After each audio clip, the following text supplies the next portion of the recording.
பாலக்காட்டில் இருந்து வருகை தந்திருக்கிற குரு மணிகண்டன் அவர்கள் இந்த அடைப்பு கிரகங்கள் வந்து வேலை செய்யுமா அப்படிங்கிற தலைப்பில் ரொம்ப ஒரு அற்புதமான ஒரு விளக்கத்தை கொடுக்க போகிறாரு. வாங்க ஐயா. என்னை பெற்றெடுத்த என் தாய் தந்தையருக்கு என் நன்றியையும் அவர்கள் பாத கமலம் தொட்டு அவர்கள் அனுகிரகத்தையும் ஆசீர்வாதத்தையும் வாங்கி கொண்டு அவையில் அமர்ந்திருக்கும் அனைத்து குருமார்களுடைய ஆசீர்வாதத்தையும் வாங்கி கொண்டு ஆர்வலர்களுக்கு நன்றி சொல்லிக்கொண்டு எனக்கு இந்த ஜோதிட கலையை கற்றுத்தந்த எல்லாருக்கும் எல்லா குருமார்களுக்கும் பிரபஞ்சத்திற்கும் ஒவ்வொரு சூழ்நிலைகளுக்கும் நன்றி சொல்லிக்கொண்டு நான் இப்போ பார்த்தீங்கன்னா அதாவது பாவ கிரகங்களுக்கு இடையில சிக்கின கிரகம் வேலை செய்யுமா, அதில் குறிப்பாக 7ஆம் அதிபதினு சொல்லக்கூடிய திருமணகாரகன் அடைபட்டால் திருமணம் நடக்குமா? அப்போ அந்த திருமணம் எப்படி நடக்கும்? இந்த 7ஆம் அதிபதி அடைபட்டு பாவ கிரகங்களுக்குள்ளே அடைபட்டு அதை நல்ல விதமாக நடத்துவாரா, இல்லை அதில் ஏதாவது குழப்பத்தை உண்டு பண்ணுவாரா? அதுக்கு எப்படி ஒரு ஜாதகத்தில் பாவகிரகம் அடைபட்டு இருந்தால் என்னென்ன செயல்படுன்னு அவங்க ஜாதகத்திலேயே எப்படி தெரிஞ்சுக்கலாம் அப்படிங்கிறது தான் வாடிக்கையாளர்களுக்கு பதிவு பண்ணுறேன். அதே மாதிரி இங்கே இருக்கிற ஜோதிட ஆர்வலருக்கும் எனக்கு தெரிஞ்ச ஒரு செயலை பகிர்ந்துக்கிறேன். அப்போது நம்ம இப்போது இந்த போர்டில் கிரகங்களுடைய அடைபட்டிருக்கக்கூடிய சுபகிரகங்களும் வலிமையான கிரகங்களையும் எழுதியிருக்கேன். அதை உங்களுக்கு எனக்கு தெரிஞ்ச விதத்தில் விளக்குறேன். இப்போ பார்த்தீங்கன்னா 7ஆம் அதிபதி அடைபட்டால் தடையா, அதில் என்ன தடை அப்படிங்கிறதுக்கு நம்ம திருமண தடை, நண்பர்களுடைய தடை, ஒவ்வொரு செயலிலும் வளர்ச்சிக்கு உண்டான தடை. இப்போ 7ஆம் இடங்கிறது தான் வளர்ச்சி. ஒரு மனிதனுக்கு 6 கட்டம் அப்புறம் ஒரு வளர்ச்சி வருதுன்னா அது 7ஆம் கட்டம் தான் லக்னம். ஒருத்தர் மனைவி வந்ததுக்கப்புறம் வளர்ச்சி அடைவாரான்னு பார்க்குறக்கு 7ஆம் இடம் தான். ஒருத்தர் ஒரு நண்பர் கூட்டு சேர்ந்ததுக்கப்புறம் வளர்ச்சி அடைவாரான்னு பார்க்குறக்கு 7ஆம் இடம் தான். 7ஆம் இடம் 10ஆம் இடத்தில் இருந்து, அதாவது 7ஆம் அதிபதி 10ல் இருந்தாருனாவே அவர் மனைவி வந்ததுக்கப்புறம் தான் தொழிலில் வளர்ச்சி அடைவார், இல்லைன்னா வளர்ச்சி அடைய மாட்டார். அப்போது இதை எப்படி நாம் எடுக்கலாம் அப்படின்னு பார்த்தீங்கன்னா, ஃபஸ்ட்டு நம்ம ஜாதகத்தில் ஒரு முறை இருக்குது, விதி கதி மதின்னு சொல்லிட்டு. அதில் விதிங்கிறது அவங்க லக்னம். அப்போ அதே மாதிரி நம்ம திருமணத்துக்கு இந்த 7ஆம் அதிபதி பாவகிரகங்களுக்குள்ளே அடைபட்டால் அதை விதி சதி பதின்னு எடுக்கிறோம். எப்படி? விதி சதிபதி. சதிபதினா கணவன் மனைவின்னு அர்த்தம், வேற ஒன்றும் இல்லை. ஏன்னா பழைய பாட்டெல்லாம் கேட்டிருப்பீங்க, சதிபதி விரோதம் அப்படிங்கிற மாதிரி. இங்கே விதி சதிபதி. அப்போ ஒவ்வொரு கட்டத்துலேயுமே ஒவ்வொரு லக்னத்துக்கும் ஒவ்வொரு ராசிக்கும் விதி சதிபதின்னு ஒரு பாகம் இருக்குது. அதில் அந்த இடத்துல சதி கட்டாலும் பதி கட்டாலும் அந்த திருமணத்தில் அந்த வாழ்க்கையில் ஒரு பிரச்சனை இருக்கும். இப்போது நம்ம எடுத்துக்கலாம், சுபகிரகங்கள் இப்போ ஒரு கலத்திரகாரகனாக சுபகிரகங்கள் வருது. குரு வராரு, சுக்கிரன் வராரு, சந்திரன் வராரு, புதன் வராரு அப்படின்னு எடுத்துக்கிட்டோம்னா அவங்க இப்போ இங்கே பார்த்தீங்கன்னா ராகு கேதுக்கு இடையில் புதன் சிக்கியிருக்கிற மாதிரி. ஏன்னா ராகு கேதுக்கு இடையில் புதன் சிக்க மாட்டார், கேது ஆப்போசிட்டில் இருந்தால் பார்ப்பார். அதே மாதிரி சனி கேதுக்கு இடையில் சுக்கிரன் வருவார். அப்போது காலச்சக்கரத்துக்கு கலத்திரகாரகன் யார்? 2 7 கூடையவன் அப்படின்னு சொல்லக்கூடிய சுக்கிரன் தான் காலச்சக்கரத்துக்கு கலத்திரகாரகன். அப்போது இந்த சுக்கிரன் சனி கேதுக்கு இடையில போய் சிக்கிறாருன்னு வச்சுக்கிங்களேன், அங்கே திருமணம் நடக்காதுன்னு சொல்லிடலாமா? திருமணம் நடக்காதுன்னு சொல்ல முடியுங்களாங்க ஐயா? சனி கேதுக்கு இடையில போய் ஒரு ஜாதகத்தில் கலத்திரகாரன் சுக்கிரன் சிக்கிக்கிறாரு, திருமணம் நடக்குமா நடக்காதா? நடக்குமா? லேட்டாகுது. சரி. அப்போது இது 2ஆம் இடம் காலச்சக்கரத்துக்கு சுக்கிரன் 2க்கும் 7 கூடையவன், மாரகாதிபதி பாதகாதிபதி. சாரி, 2 பேரும் மாரகாதிபதி. இந்த மாரகாதிபதினு சொல்லக்கூடிய சுக்கிரன் இந்த சனி கேதுக்கு இடையில சிக்கினா என்ன ஆகுன்னு பார்த்தீங்கன்னா, திருமணம் ஆகும் பொழுது அவங்க வீட்டில் ஒரு அதாவது சங்கடப்படக்கூடிய விஷயம் நடக்கும், ஒரு உயிர் இழப்பு நடக்கும். ஏன்னா சனிங்கிறது ஆயுள்காரகன், கேதுங்கிறது முடிச்சு விடுறது. அந்த இடத்துல போய் மாரகாதிபதினு சொல்லக்கூடிய கலத்திராதிபதி போய் சிக்கினாருன்னா அங்கே கலத்திரம் நடந்ததுக்கப்புறம் மாரகம் நடக்கும். அது யாருக்கு நடக்குங்கிறது அவங்க ஜாதகத்தில் பார்த்துக்கணும். அதே மாதிரி இப்போ குரு ஒரு சுபகிரகம், அவர் செவ்வாய் சூரியனுக்கு இடையில சிக்கிக்கிறார். செவ்வாய் சூரியனுக்கு இடையில சிக்கிக்கிறார். அவர் கலத்திரகாரகனாக வர்றாரு, குரு கலத்திரகாரகனாக வர்றாரு. செவ்வாய் சூரியனுக்கு இடையில் சிக்கிக்கொள்கிறார். அப்போ குரு கலத்திரக்காரனா 7ஆம் அதிபதியாக வந்து செவ்வாய் சூரியனுக்கு இடையில சிக்கி அங்கு சதிங்கிற இடத்துல குரு உக்காந்துருந்தார் அப்படின்னா என்ன ஆகும்? கணவருக்கு எப்பொழுது ஒரு தொழில் நஷ்டம், பொருள் நஷ்டம் வரும். அதே மாதிரி ஒரு பிரிவை தரும். அது எந்த விஷயத்துலையா இருக்கும் அப்படின்னு பார்த்தீங்கன்னா, குழந்தைங்கிற ஒரு விஷயத்தில் ஒரு பிரிவை தரும். அந்த பெயரை சொல்லி ஒரு பிரிவு வரும். அப்போ அதிலிருந்து நாம் இந்த விஷயத்தை கரெக்டாக பார்த்துக்கணும். அந்த இடத்துல பதி வந்தாங்கன்னா மனைவி பிரிஞ்சிருவாங்கன்னு அர்த்தம். விதி வந்தால், சதி வந்தால் கணவனுக்கு மனைவிக்கும் குழந்தை பிரச்சனையினால் ஒரு பிரிவு வரும் அப்படின்னு அர்த்தம். அப்போ இதையெல்லாம் நம்ம ஜாதகத்தில் பார்த்துக்கணும். இந்த விதி சதி பதிங்கிறத நாம் உறுதியாக பார்த்துக்கணும். அதே மாதிரி அந்த இடத்துல புதன் போய் சிக்கிக்கிறாரு. அப்போ இந்த புதன் வந்து ஒரு சனி கேது கடையில் சிக்கிக்கிறாருன்னு வச்சுங்களேன்.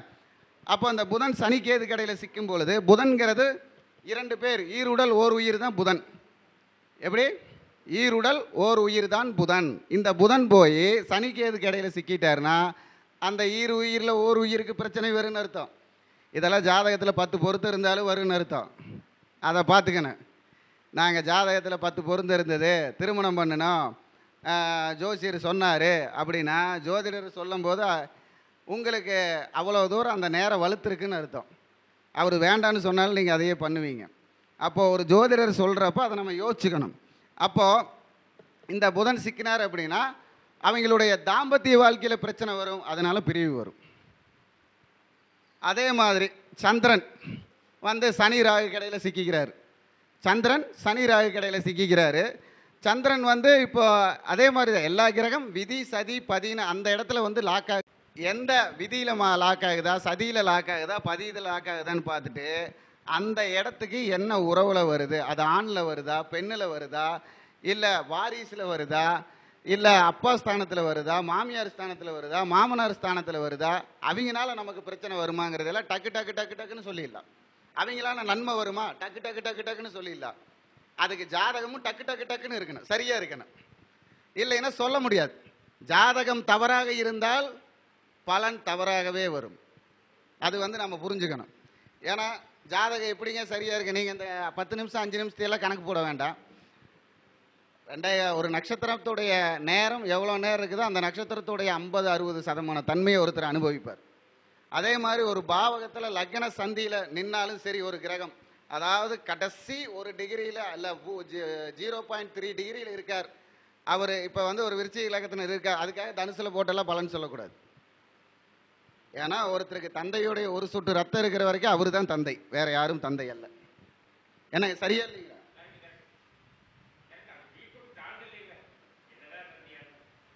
அதாவது அதனால அந்த குணத்தை செயல்படுத்தாமல் இருக்கவே மாட்டார். அப்போ ஒருத்தர் அதையெல்லாம் பார்த்துக்கணும். எல்லாம் என்ன சொல்லுவாங்கன்னா லக்ன சந்தியில் இருந்ததுனால அதை நாம் வந்து ஓகேன்னு சொல்லிட்டோம். அப்போ பார்த்தாலும் அந்த இடத்துல ஒரு பிரிவு வந்துடும். ஏன்னா திருமண வாழ்க்கைங்கிறது தான் இப்போ ரொம்ப முக்கியம். அதுதான் பிரச்சனையில் ஓடிக்கிட்டே இருக்கு. ஒருத்தருக்கு கிடைக்க மாட்டேங்குது, ஒருத்தருக்கு கிடைச்சி நிலைக்க மாட்டேங்குது, ஒருத்தருக்கு நிலைச்சு வாழ்க்கையில் சந்தோஷம் இருக்க மாட்டேங்குது. அப்போ அது கிடைக்குமா, நிலைக்குமா, சந்தோஷம் இருக்குமா, இதுதான் நமக்கு தேவை. அப்போ அதுக்கு தகுந்தது என்ன? பொருத்தத்தை பார்க்கணும். அது விதி சதி பதியில் இருக்குதா, அது கெடுதலில் இருக்குதா, இல்லைன்னா அப்புறம் நம்ம என்ன சொல்லுவோம், எங்கே நிம்மதி எங்கே நிம்மதி தேடி பார்த்தா அது எங்கேயும் இல்லைன்னு பாட்டு பாடிட்டு தான் இருக்கணும். அப்புறம் யாரோ சொன்னாங்கன்னா ஜோசிக்காரங்க நாம் சொன்னோம் அப்படின்னு சொல்லிடுவாங்க. என்னென்னமோ சொன்னாங்க அப்படிம்பாங்க. அப்போ அவங்க என்ன சொன்னாங்கன்னு வந்து கேட்டவங்களும் வச்சுக்க மாட்டாங்க, சொன்னவங்களுக்கு தெரியாது. அப்புறம் பார்த்தா இதனால இருக்குமோ அப்படின்னு சொல்லுவாங்க. அதனால் நம்ம ஒரு ஜாதகத்தை பார்க்கும் பொழுது ஒரு திருமண பொருத்தத்திற்காக இருந்தாலும் சரி, ஒரு கணவன் மனைவி இணைவிற்காக இருந்தாலும் சரி, ஒரு நிச்சயதார்த்தம் பண்ணுறதா இருந்தாலும் சரி, இந்த விதி சதி பதியில் கிரகங்கள் பலமாக இருக்கிறதா, சுபகிரகங்கள் பார்க்கிறதா, பாவகிரகங்களுக்குள் தடைபடாமல் இருக்கிறதா அப்படின்னு உறுதியாக பார்த்துக்கணும். பார்க்கல அப்புறம் நமக்கு எல்லாம் பார்க்காமலே போயிடும். இப்போ அதனால தான் உங்களுக்கு வந்து பாவகிரகங்களுக்குள் அடைபட்ட கிரகம்னு சுபகிரகத்தில் பாவகிரகத்தில் அடைபட்டு 7ஆம் அதிபதி தடைபட்டால் அது தடையான்னு போட்டிருக்கேன். எந்தெந்த விஷயத்தில் தடை பண்ணுவாருங்கிறத மட்டும் நம்ம பார்த்துக்கணும். அந்த இடத்த சரி பண்ணுறதுக்கு என்ன, அதுக்கு எப்படி நாம் வந்து செயல்படலாம் அப்படிங்கிறத உங்கள் ஜாதகம் சொல்லித்தரும். அந்த ஜாதக முறையில் நம்ம தாராளமாக சொல்லிக்கலாம். அப்போது இந்த விஷயம் இப்போ நிறைய பேர்த்துக்கு இந்த அது ஒரு 2 பாவகிரகங்களுக்கு இடையில் ஒரு சுபகிரகம் சிக்கி கொண்டால் அது பாவகத்தாரி தோஷம் யோகம். என்ன சொல்லியிருக்காங்க? 2 பாவகிரகங்களுக்கு இடையில் ஒரு சுபகிரகம் சிக்கி கொண்டால் அது பாவகத்தாரி யோகம்னு சொல்லிட்டான், தோஷம்னு சொல்லல. பாவகத்தாரி யோகம். அப்போ இந்த பாவ கத்தாரினா என்ன அப்படின்னு கேட்டீங்கன்னா, ஒரு சுபகிரகத்தோட செயலை தடுக்கக்கூடிய செயல், கத்திரிக்கக்கூடிய செயல், தன் மனதை கட்டுப்படுத்த முடியாமல் செயலில் தத்தளிக்கிறது. அப்போ அந்த தத்தளிப்பை தடுக்கக்கூடியது எந்த கிரகம், எந்த வீடு, எந்த இடம் அப்படிங்கிறத நாம் அதில் சரியா தெரிஞ்சுக்கணும். அப்படி ஒரு திருமணத்தை பண்ணினா மட்டும்தான் இந்த காலத்தில் பிரியாமல் இருப்பாங்க. இப்போ ஒரு திருமணம் பண்ணுறது முக்கியம் இல்லை, அவங்க இணை பிரியாமல் இருக்கணும். அதுதான் நமக்கு தேவை. அவன் ரோட்டில் நின்று அடிச்சுக்கிறான், வீட்டில் போட்டு அடிச்சுக்கிறான், 2 பேரும் கட்டி போட்டு புரண்டுக்கிறாங்க, அதெல்லாம் நமக்கு முக்கியமே இல்லை. ராத்திரி சந்தோஷமாக இருந்து சங்கடம் இல்லாமல் அடுத்த நாள் காலையில் வேலையை பார்க்குறாங்களேங்கிறது முக்கியம். அதுக்கு என்ன நடக்கும் ஜாதகத்தில் அதை பார்த்துக்கணும். அதை பார்த்தா நம்ம பலமாக அந்த ஜோடி இணைவாக இருக்கும். உங்ககிட்ட 10 பேர் ஓடி வருவான், போதுங்க 30, ஒருத்தர் மேக்ஸிமம் எத்தனை வருஷம் வாழணும்னு நினைப்போம். ஒருத்தர் 60 வயசு வரைக்கும் இருக்காருன்னா ஒரு 30 வயசு வரைக்கும் குடும்ப குட்டியாக இருக்குன்னு நினைப்பாங்க. அந்த 30 வயசு வரைக்கும் குடும்ப குட்டியாக இருக்கிற பாக்கிய ஜாதகத்தில் இருக்கணும்ல. சரி, அப்போ ஜாதகத்தில் தான்ப்பா இருக்குது, நம்ம நடைமுறையில் பார்க்கலையே அப்படின்னா அதுக்கு திருமண முகூர்த்தம் முக்கியம். என்னாச்சுப்பா?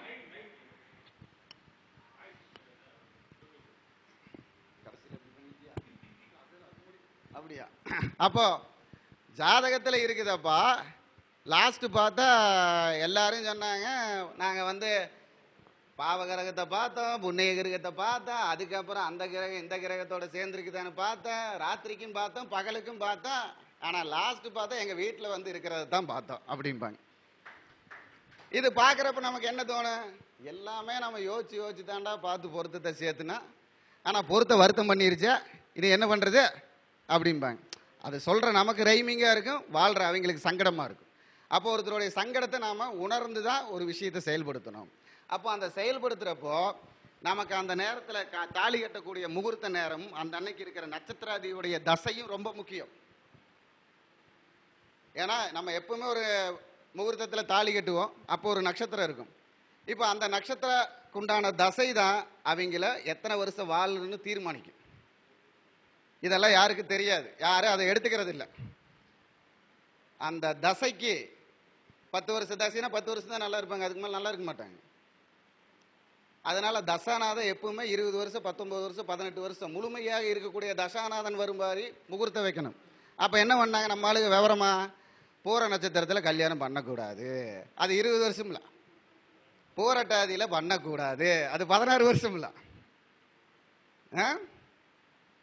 அப்படின்ட்டு. ஆனால் பாருங்க, சுவாதி நட்சத்திரத்தில் பண்ணலாம், திருவாதிரை நட்சத்திரத்தில் பண்ணலாம், பூச நட்சத்திரத்தில் பண்ணலாம் அப்படிம்பாங்க. அப்போ நம்ம திருமணம் அப்படிங்கிறது அமைகிறது நமக்கு அந்த நட்சத்திரம் வரலைன்னா அந்த நாளை பயன்படுத்தணும். இப்போ பூர நட்சத்திரம் வரலைன்னா வெள்ளிக்கிழமையை பயன்படுத்தணும், பூரட்டாதி நட்சத்திரம் வரலைன்னா வியாழக்கிழமையை பயன்படுத்தணும். ஏன்னா மலையாளத்தில் ஒரு சொல் இருக்கு, வியாழன் வாழ வைக்கும், வியாழ நோக்கு வாழ வைக்கணும். ஏன்னா குரு பார்க்க கோடி நன்மைங்கிறது தான் அப்படி சொல்றது. அப்போ குரு பார்க்குறாருன்னா குருவோட அன்னைக்கே நம்ம வச்சுக்கிட்டோம்னா பிரச்சனை வராது. அப்போ அந்த வைக்கிற அன்னைக்கு நடக்கக்கூடிய அந்த நட்சத்திரத்துக்கு உண்டான தசாபூத்திநாதன் நமக்கு பாதிப்பு இல்லாமல் இருக்க வேண்டும். எதுக்கு? பாவகத்துக்கா? நடக்கக்கூடிய தசாபூத்திநாதனுக்கு பாதிப்பு இல்லாமல் இருக்கணும். அப்படி இருந்தால் மட்டும்தான் ஒரு பொண்டாட்டி புருஷனும் நல்லா இருப்பாங்க. இல்லைன்னா அப்புறம் போராடினா நீ வெல்லலான்னு போராடிக்கிட்டே இருப்பாங்க. யார் ஜெயிக்கிறாங்களோ அவங்களுக்கு வெற்றி வெற்றி வெற்றின்னு சொல்லிட்டு போயிட்டே இருக்க வேண்டியதான் அப்படின்னு சொல்லி, ஒருவருடைய திருமண காலங்கிறது ரொம்ப முக்கியம். அந்த திருமண காலம்தான் குழந்தையிலிருந்து, ஒரு வளர்ச்சியிலிருந்து, தொழிலிருந்து, குடும்ப ஒற்றுமையிலிருந்து எல்லாத்தையுமே தீர்மானிக்கிறது. அதனால தான் 6 கட்டத்துக்கு அப்புறம் கொண்டு போய் 7வது கட்டத்தை வச்சான். ஒவ்வொன்றையும் அனுபவிச்சுட்டு வந்ததுக்கு அப்புறம் தான் ஒரு புது முயற்சியில் ஈடுபட்டு அதுக்கப்புறம் ஒரு புது அனுபவத்துக்கு போகணும். அதனால தான் கொண்டு போய் சனியை கொண்டு போய் கலத்திரஸ்தானத்தில் உச்சம் பண்ண வச்சான். கண்ணீர் வர வைக்குவேன், சந்தோஷப்படுத்துவேன், அனுபவப்படுவேன், சந்தோஷப்படுவேன். அங்கே கொண்டு போய் சனி உச்சமாக இருந்தால் சனி என்ன பண்ணுறாரு? கவலையை கொடுப்பார், அனுபவத்தை கொடுப்பார் அப்படின்னு சொல்லி, இந்த மாதிரி ஒரு திருமண பொருத்தத்துக்கும் பாவகத்திற்கும் விதிபதி சதி சரியாக இருக்கிறதா என்று பார்த்து செய்யும் பொழுது திருமணம் பிரியாது என்று உறுதியான ஒரு வாக்கை சொல்லி இந்த வாய்ப்பு தந்த லக்ஷ்மி பிரசன்ன ஜோதிடம் கவிதா லட்சுமி அவர்களுக்கும் இந்த மாதாந்திர கருத்தரங்கம் 3வது கருத்தரங்கம் இன்னும் பல கருத்தரங்களுக்கான இறைவனை வேண்டிக் கொண்டு இந்த வாய்ப்பு அமைத்தமைக்கு நன்றி கூறி விடைபெறுகிறேன். வணக்கம். வாழ்க வளத்துடன், வாழ்க வளமுடன், வாழ்க நலமுடன். அதே மாதிரி ஒரு தகவல், ஆகஸ்ட் 23ஆம் தேதி, அதாவது வருகிற ஆகஸ்ட் 22, 23ஆம் தேதி பாலக்காட்டில் சங்கமம் ஜோதிட அறக்கட்டளை நான் வச்சுருக்கேன். அது தொடங்கி ஒரு 2 வருஷம் முடிஞ்சுது. இப்போ 3வது வருஷம் தொடங்க போகுது. இதில் முதல் கருத்தரங்க வைக்காமல் முதல் மாநாடாக வைக்கிறேன். இந்த மாநாட்டுக்கு எல்லா ஜோதிடர்களும் அவர்களுடைய மாநாடு போல நினைத்து வந்து வருகை தந்து ஆசீர்வாதம் பண்ணி வாழ்த்தணும்னு சொல்லி கேட்டுக்கிட்டு, யாரையும் தனித்தனியாக கூப்பிடுறதுக்கு எனக்கு வாய்ப்பு வர்றப்போ எல்லாத்தையும் கூப்பிடுவேன். ஒவ்வொரு மேடையிலையும் இருக்கிற எல்லாத்துக்கும் நான் இந்த தகவலை சொல்லிடுறேன். எனது பெயர் குருமணிகண்டன், பாலக்காடு, கேரளா. எனது ஃபோன் நம்பர் 8835155656 8835155656. நீங்கள் எல்லாரும் கண்டிப்பாக வந்து அதில் பங்கெடுக்கணும்னு மீண்டும் ஒரு முறை கேட்டுக்கொண்டு ஆகஸ்ட் 22, 23 விடைபெறுகிறேன். வணக்கம். வாழ்க வளமுடன். அதாவது பாலக்காட்டிலிருந்து வந்த குரு மணிகண்டன் வந்து ஜோதிடம் பேசினாரு அப்படிங்கிற மாதிரி தான் நினைக்கிறீங்க. அவர் பேசுனது என்னன்னு கேட்டிங்கன்னா, இந்த சதிபதி விரோத மிகவே அப்படின்னு ஒரு பாட்டு இருக்கும், பழைய காலத்து பாட்டு. சதிபதி அப்படின்னு என்னன்னு கேட்டிங்கன்னா புருஷனும் பொண்டாட்டின்னு அர்த்தம். இவங்களுக்குள்ள விரோதம் அப்படின்னா சண்டைன்னு அர்த்தம். இப்போ இந்த சதிபதி விரோத மிகவே அப்படிங்கிறா, அதுக்கு தான் இவர் போட்டிருக்காரு பாருங்க. சதிபதி விதி அப்படின்னு போட்டாரு. சதிபதி விரோத மிகவே அப்படின்னு சொல்லி ஒரு பாகவதரோட பாட்டுன்னு நினைக்கிறேன். அந்த பாட்டு இருக்கும். இதெல்லாம் பார்த்தீங்க அப்படின்னா அன்னைக்கே சூட்சமாக சொல்லியிருக்காங்க. இதுக்கு என்ன காரணம்னு கேட்டிங்கன்னா, இந்த பாவக்கத்தாரியில் மாட்டும் போது வேலை செய்யுது. பாவக்கத்தாரி நம்ம பார்க்கணும், எப்போவுமே பாவக்கத்தாரி பார்க்கணும். அதுலேயும் பாவக்கத்தாரி குறிப்பாக வந்து சந்திரனுக்கும் சுக்கிரனுக்கும் பாவக்கத்தாரி பார்க்கணுங்க. சந்திரனுக்கும் சூரியனுக்கும் பாவக்கத்தாரி ஃபஸ்ட்டாக பார்க்கணும். அடுத்து வந்து லக்கணத்துக்கு பாவக்கத்தாரி பார்க்கணும். அடுத்தது வந்து பெண்ணோட ஜாதகமாக இருந்ததுன்னா செவ்வாய்க்கு பாவக்கத்தாரி பார்க்கணும். ஆணோட ஜாதகமாக இருந்தால் சுக்கிரனுக்கு பாவக்கத்தாரி பார்க்கணும். இந்த பாவக்கத்தாரி யோகத்தில் மாட்டிக்கிச்சுன்னா கொஞ்சம் கஷ்டம்தான். ஆனால் அதே சுபகத்தாரியில் வந்து இருக்குன்னு வச்சுங்க, லக்கணம் சுபகத்தாரியிலிருந்து உங்களுக்கு ராசியும் சனியும் சந்திரனும் சுபகத்தாரியிலிருந்து சூரியனும் சுபகத்தாரியிலிருந்து சுக்கிரனும் சுபகத்தாரியில் இருக்குன்னு வச்சுங்களேன், அவன் வாழ்க்கையில் என்ன தெரியுங்களா, அவனுக்கு காசு இருக்குதா, பணம் இருக்குதா, வசதி இருக்குது இல்லையா, குடிசையில் வாழ்ந்தாலும் சரி, அவனாட்டு சந்தோஷம் வாழ்க்கை உலகத்தில் எவனமே கிடையாது. அற்புதமான ஒரு வாழ்க்கையை வாழக்கூடிய ஒரு அமைப்பு இருக்கும். ரொம்ப சந்தோஷமாக இருப்பாங்க. நான்லாம் பார்க்கணும். பார்த்தா கம்பெனிக்கு போகிறாங்க, ஒரு ஷிஃப்ட்டுக்கு 400 ரூபா தான் பணம் தராங்க. அப்புறம் 2 பேரும் போனாங்கன்னா எவ்வளோ வரும்? 800 ரூபா வரும். இந்த 800 ரூபாயை வச்சு இவங்க வீட்டு வாடகை கொடுக்கணும், கரண்ட் பில்லு கட்டணும், தண்ணி வாங்கணும், குழந்தைகளை படிக்க வைக்கணும், இத்தனை பிரச்சனை இவங்க சாப்பிட்ணும், எல்லாமே இருக்குது. இத்தனையும் பண்ணிவிட்டு ஞாயிற்றுக்கிழமை மணிக்கு பார்த்தீங்க அப்படின்னா காலையில் எழுந்திரிச்சு நேரமாக ஃப்ரெஷ்ஷாக குளிச்சுட்டு எல்லா ட்ரெஸ் எல்லாம் மாற்றிட்டு நீட்டாக போய் கடையில் போய் டிஃபன் சாப்பிட்டு போட்டு போய் பூ மல்லிகைப்பூவோட முளை எவ்வளோன்னு கேட்டால் 80 ரூபாங்கிறான். நம்ம காரில் போய் இறங்குறான். நம்ம வீட்டில் போய் நான் பூ வாங்கிக்கிறேன், கொஞ்சம் நிறுத்துங்க, வண்டி நிறுத்துங்க அப்படின்னு நிறுத்தினா ஓடி போய் பார்த்துட்டு அப்புறம் வந்துட்டு வாங்க மாட்டேங்கிற. அப்படி ஏன் வாங்கலையே அப்படின்னு கேட்டால் 80 ரூபா சொல்கிறேன் அப்படின்னு. எப்படி நம்ம வீட்டில் 80 ரூபா சொல்கிறான்னு சொல்லிட்டு திரும்பி வந்துடுறாங்க. இவங்க போய் 80 ரூபாக்குன்னா 2 முழம் எவ்வளோ வச்சு 160 ரூபாய்க்கு பூ வாங்கி மல்லிகைப்பூ வச்சுக்கிட்டு சினிமாவுக்கு போயிட்டு வந்து அங்கே இது வந்து சாப்பிட்டு போட்டு மத்தியானம் சாப்பிட்டு போட்டு வீட்டுக்கு வந்துடுறாங்க. அப்போ யார் சந்தோஷமாக இருக்கா? அதாங்க, இந்த மாதிரி ஒரு அமைப்பு இருக்கணும். இருக்கிறவங்க தான் சந்தோஷமாக இருக்க முடியும். இன்றைக்கி பணம் காசு பொருளாதாரங்கிறது வந்து அது செகண்டரி தான். இது வந்து இருக்கிறவங்க சந்தோஷமாக வாழ்க்கையில் இருக்கணும் அப்படின்னா வாழ்நாள் முழுவதும் அவங்களுக்குள்ள பிரச்சனையே வராது. ஏன்னா தெரியுங்களா, அவங்களுக்கு தெரியும் நம்மகிட்ட இவ்வளோதான் இருக்குது, இதுதான் பண்ண முடியும், இதுக்கு மேலே நம்ம தகுதி கிடையாது, அவங்க முடிவு பண்ணிடுறாங்க. நம்ம அப்படி கிடையாது. நம்ம வச்சுட்டு 100 ரூபாய் வச்சுட்டு நம்ம 1 கோடி ரூபாய்க்கு பிளான் போடுறது வச்சு அப்புறம் என்ன பண்ணுறது? நல்லா அருமையாக பேசினார். அவருக்கு வந்து ரவி ஜெயக்குமார் அவர்கள் பொன்னாடி பற்றி கௌரிக்குமார் கேட்டுக்கொள்கிறேன்.